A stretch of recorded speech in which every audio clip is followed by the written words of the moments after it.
Quasiment à mi-chemin entre Assise et Rome, en pleine campagne, dans les collines, se trouve le petit bourg de Greccio. En ce 24 décembre 1223, le froid était déjà bien présent. La laine de François blanchissait au fur et à mesure qu'il parcourait le chemin caillouteux et pénible qu'il empruntait avec ses compagnons. La nature était endormie, et au loin, le cri d'un loup retentit soudain. Mais François n'y prêta aucune attention. Ses yeux fixaient un point un peu plus loin, l'entrée du village.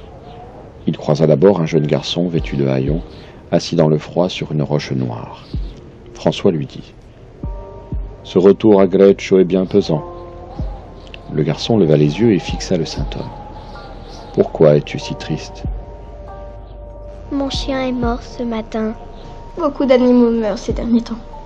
Je ne comprends pas pourquoi Dieu veut cela. » Pour seule réponse, François posa sa main sur les cheveux de l'enfant, lui sourit et lui dit « Ce soir ». Son regard chaleureux rassura l'enfant immédiatement, et alors il ne fut plus triste. Le saint homme continua son chemin et pénétra dans le village. Partout autour de lui, il voyait des maisons modestes, des feux crépitaient à l'intérieur, et on pouvait voir hommes et femmes, vieux et jeunes, réunis près du foyer.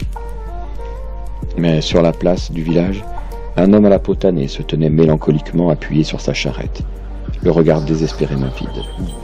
Fra Egidio, qui accompagnait le cortège, demanda à l'homme pourquoi il était dans cet état, et celui-ci répondit « Mes cultures ont été détruites par la blanche grêle. Je ne dispose de presque plus rien pour passer l'hiver. Ni blé, ni fruits. » François regarda la charrette vide et frôla du bout de ses doigts le bois rugueux et froid. Puis son regard se tourna vers le paysan. « Ce soir, dit-il en lui serrant amicalement l'épaule. Au détour d'une rue, François se retrouva face à plusieurs personnes vêtues de noir. Une femme était en train de pleurer à gros sanglots, et François la questionna sur ce qu'il se passait. Elle lui répondit. « Mon mari nous a quittés il y a peu, et son absence est insupportable. Dis-moi, saint homme, cela va-t-il durer longtemps ?»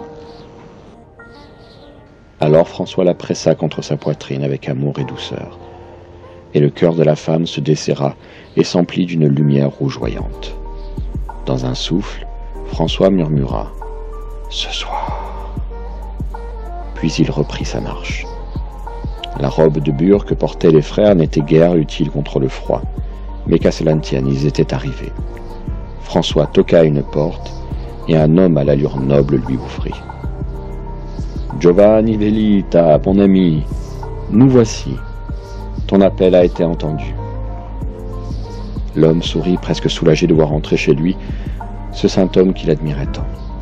« François, quel plaisir de te retrouver. Je suis heureux que tu sois venu célébrer la naissance de notre Seigneur ici, à Greccio. Giovanni, mon ami, Honorius III, notre pontife, m'a permis de venir pour fêter la Nativité. Aussi, je vais te demander de préparer tout de suite cette grotte dans laquelle j'ai prié maintes fois. Je voudrais que tu y installes une mangeoire avec du foin et que tu y mènes aussi un âne et un bœuf.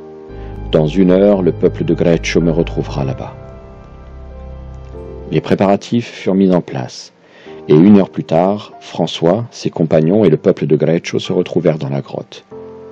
François prit la parole et parla avec foi de ce jour où, à la lueur d'une étoile scintillante, plus de 1200 ans auparavant, un enfant roi avait vu le jour, et que par son amour, il avait apporté la paix pour les hommes. Les frères entonnèrent les chants les plus mélodieux, louant la joie et le partage. Les voix résonnaient dans la grotte qui semblait chanter avec eux, les entourant d'une chaleur rassurante. Puis, vers minuit, François s'approcha de la mangeoire et demeura silencieux et immobile, avec pour seul apparat un sourire doux et délicat. À ce moment-là, Giovanni se retourna vers le reste du peuple dans la grotte et cria « Ce soir, je le vois !» Alors François se redressa et se tourna lentement.